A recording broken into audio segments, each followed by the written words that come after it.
fellow Parody Nation viewers. I'm your host, Jonejune, and today we have a very important update to share with you all. Now, as a conservative, I'll be the first to admit that I'm not always a fan of the way our legal system operates. But I have to say, I'm actually quite pleased with the way this particular case has played out, because, my friends, the system has spoken, and it has spoken loudly. You see, the New York Attorney General, Letitia Tish James, had the audacity to slap a $500 million penalty judgment on none other than Donald Trump. Now, I know what you're thinking.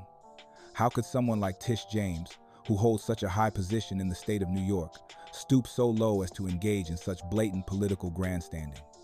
Well, my friends, the truth has finally come to light. A state appeals court has overruled James's ridiculous claims, and it's clear that this whole case was nothing more than a politically motivated lawfare tactic. The banks that James accused Trump of defrauding even stepped up to defend him in court, and there were no actual victims claiming exaggerated property valuations. A New York appeals court threw out the massive civil fraud penalty against President Donald Trump, ruling the judgment was unconstitutional and violated the Eighth Amendment's prohibition against excessive fines. The five-judge panel of the appellate division said the verdict, which had swelled to more than $515 million with interest, was excessive. The ruling comes 7 months after Trump returned to the White House, and it represents a major setback for New York Attorney General Letitia James. Judge Arthur N. Gorin initially ordered Trump last year to pay $355 million after finding he engaged in fraud by padding financial statements provided to lenders or insurers.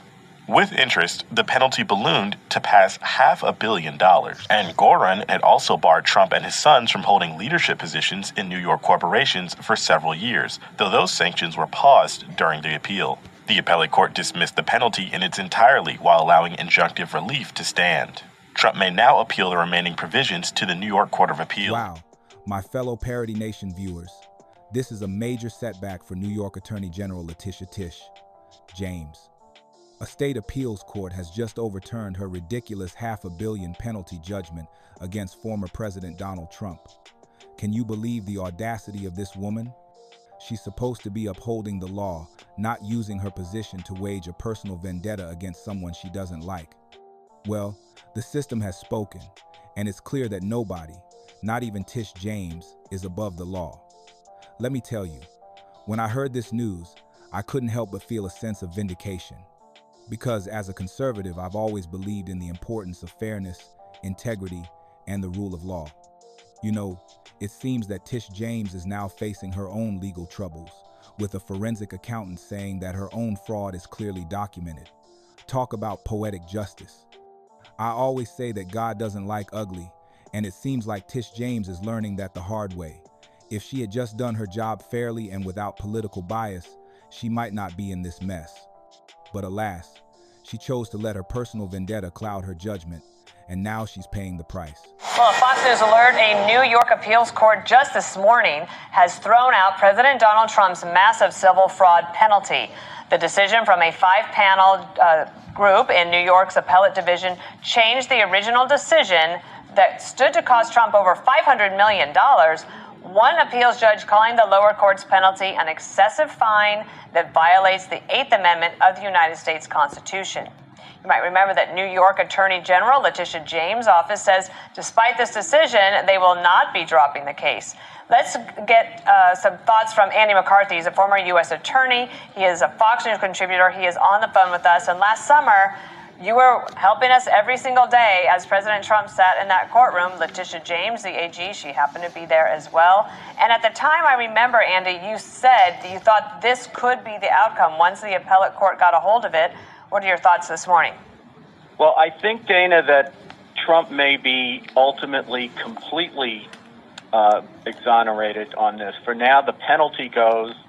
There was division in the appeals court about the merits of the underlying suit, but as you point out, what they found basically under an Eighth Amendment theory, that's the amendment that prohibits cruel and unusual punishments, there was such a mismatch between whatever wrong was actually established in the trial and the outrageous penalty that was imposed for it, which was, I think, $355 million, which with interest and other costs is already up to about $530 million now because it continued to accrue for a while.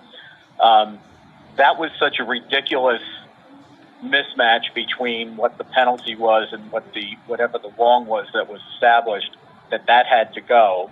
The court is leaving in place some other what they call injunctive rulings that were made by the court. So some things have to be sorted out, like how much monitoring Trump's organization is going to be under. But he's out from under the most important part of the case, obviously.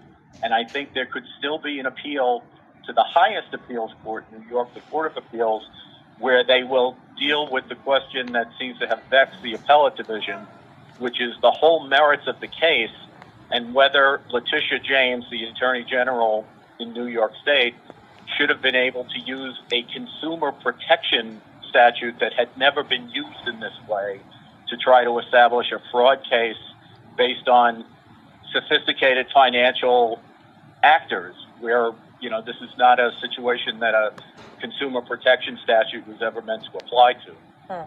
And Andy, we're just getting some new reaction in from the White House right now. If we can pull this up, this is from Trump spokesman Stephen Chung saying, quote, Letitia James' political crusade against President Trump, which is barred by the statute of limitations, and where she ludicrously valued Mar-a-Lago and Palm Beach, Florida, as worth a paltry $18 million, as well as committed a ton of other fatal errors, is just another failed skirmish in the discredited lawfare campaign against President Trump, his family, and his business that other Democrat prosecutors are dropping left and right. Andy, real quick, final word to you. Letitia James was sitting in the front of that courtroom every day smirking, and it looks like she lost today. She lost, but I think, Bill, Trump is president because of lawfare. And I think this was just it was a big part of it, but it was just one part of an overarching campaign in which Trump actually won sympathy from even people who weren't particularly sympathetic to him to begin with, but who saw if this could be done to him, it could be done to anyone. Pretty incredible, and much more to come as we parse through this news today. Andy McCarthy, thanks for joining us. That was a quick breaking news story. We always love that. Wow, you heard it straight from the news, folks. This is a huge victory for the rule of law, and it just goes to show that nobody, not even the high and mighty Letitia James, is above the law. But here's the kicker. It seems that Tish James is now facing her own legal troubles. Forensic accountant Sam Antar, who investigated James, says her own fraud is clearly documented and that the $500 million judgment against Trump has been vacated. Talk about poetic justice, am I right? You know, I always say that God doesn't like ugly, and it seems like Tish James is learning that the hard way. If she had just done her job fairly and without political bias, she might not be in this mess. But alas, she chose to let her personal vendetta against Trump cloud her judgment, and now she's facing the consequences. So, my fellow Parody Nation viewers, let this be a lesson to all of us. No matter how powerful you think you are, the truth will always come out in the end. And when it does, you better be ready to face the music. Now, remember, if you want us to tackle any other serious or lighthearted topics, be sure to like, subscribe, share, and super chat. We're here for you, Parody Nation. I'm Jonejune checking out. Until next time, my friends.